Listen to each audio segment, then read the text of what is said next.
Hi everybody, I accept Garrett and Derek's challenge. I'll also note there aren't very many female veterans representing it, so I'm going to be nominating Allison Brager and Lauren Augustine to represent on the female side next.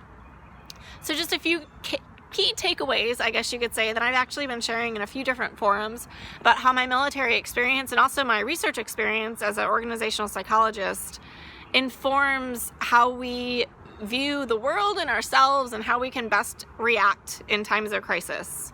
So I think those are really good to share right now. So first, focus on what you can control, put aside the things you can't control, and get back to basics in terms of what you do each day.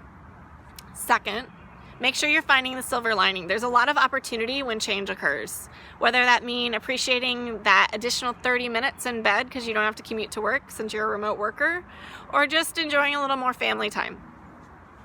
3, remember your feelings are all valid. How you react and show those feelings, though, may not be.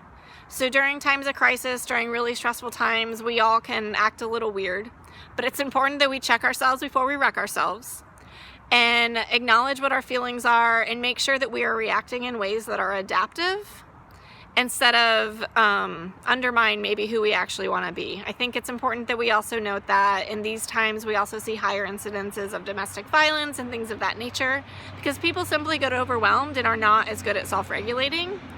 So if you see yourself struggling, make sure you reach out to your buddies or to a healthcare professional. There's a lot of good telehealth options right now out there.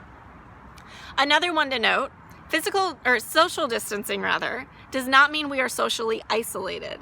So I think the better term to use here is that we are gearing up to be physically isolated. And this is really important because this is a time to lean in and actually reconnect with some of your friends, see how they're doing, do buddy checks, and just send a really quick text to say, hey, how are you doing?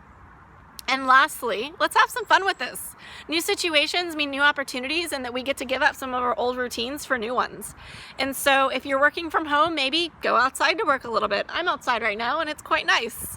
Or think of different ways that you can mix up your workday to have some fun.